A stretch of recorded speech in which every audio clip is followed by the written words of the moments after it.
Première hypothèse, une possession démoniaque. Pour Nicolas Denand, la chose était entendue. Il allait jusqu'à nous en livrer l'origine potentielle, en nous mentionnant 2 femmes, Claire et Antoinette.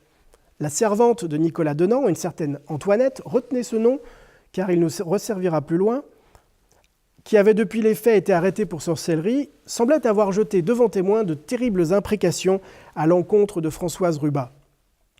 Il était question d'une corbeille volée et de, je cite, « plusieurs autres désordres bien plus considérables qu'elle avait fait dans son ménage ». D'après un passant un peu sorcier, le maléfice qu'elle lui aurait lancé lui serait venu d'une jardinière prénommée Claire.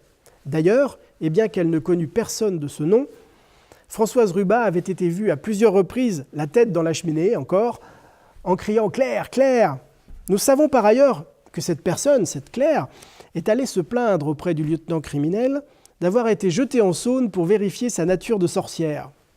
Il s'agit de l'épreuve de l'eau, pourtant interdite par le Parlement de Paris depuis le 1er décembre 1601, en raison de son injustice. Car si l'accusé coule, c'est qu'il est pur et que l'eau l'accepte. Mais c'est ce qui cause malheureusement sa noyade. Si l'accusé flotte, c'est que l'eau le refuse, il est donc coupable et doit mourir. Cette scène, que l'on croirait tout droit sortie d'un film des Monty Python, est pourtant absolument réelle et s'est souvent produite durant le siècle qui nous occupe. Malgré des voix qui s'élevèrent contre elle dès le XVIe siècle, comme le jésuite allemand Friedrich Spie, qui soulignait l'injustice profonde, et c'est le mot juste, du procédé. Monsieur Denand nous précise que cette fameuse Claire ne s'est enfoncée dans l'eau que jusqu'aux genoux, malgré la profondeur de l'eau à cet endroit, ce qui démontrait le bien fondé de ses soupçons. Deuxième hypothèse, un cas d'hystérie. C'est précisément l'hypothèse que développe Olivier Zeller, que j'ai eu la chance d'avoir comme professeur à Lyon 2, dans un article intitulé « Hystérie, possession et exorcisme à Mâcon en 1657 ». Il y relève que l'immobilité cataleptique, la force anormale, les transes hystériques, l'agressivité, l'érotisation des conduites et même l'automatisme ambulatoire, comme Madame Denand errant dans son jardin, évoquent un cas de grande hystérie.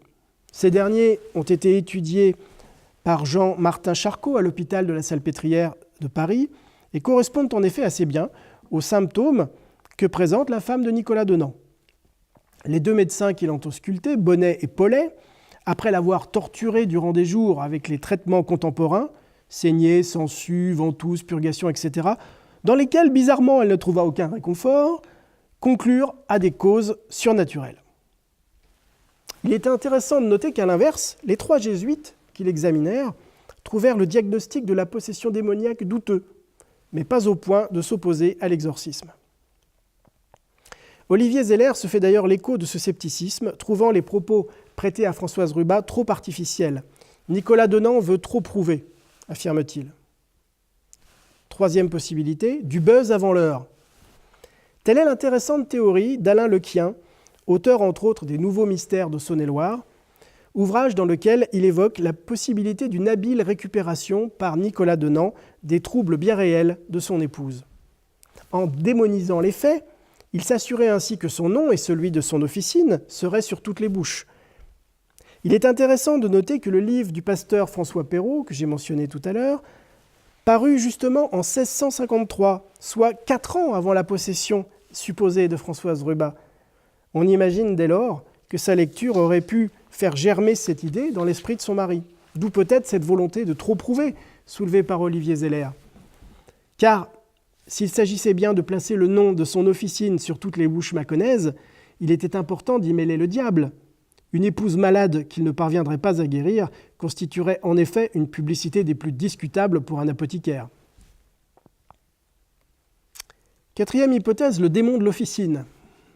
À ce stade de l'enquête, une idée a frappé mon esprit d'écrivain. Et si le démon de l'officine était d'une toute autre nature ? Cette question s'est imposée à moi. Un apothicaire, un maître apothicaire qui plus est, n'aurait-il pas eu le savoir et les produits nécessaires pour empoisonner sa femme, de manière à simuler les symptômes d'une possession démoniaque, et se débarrasser ainsi d'une épouse devenue gênante ? Les motifs potentiels ne manquent pas. Lassitude, faveur d'une femme plus jeune, ou même l'impossibilité à concevoir qui frappait Françoise Rubat depuis son dernier accouchement. Il aurait pu lui administrer subtilement une décoction, la portant à l'hystérie, et inventer le reste, Après tout, c'est lui-même qui nous fait le récit des faits les plus extravagants. Ce faisant, il témoignait à charge, pour ainsi dire. Son épouse avait perdu une large part de ses moyens et toute crédibilité aux yeux de ses contemporains. Nicolas Denand aurait eu ainsi le plus parfait des alibis, puisque c'est lui qui porte le cas devant la justice de l'évêque. Choix subtil d'ailleurs, puisqu'il se soustrait ainsi d'office à celle des tribunaux civils.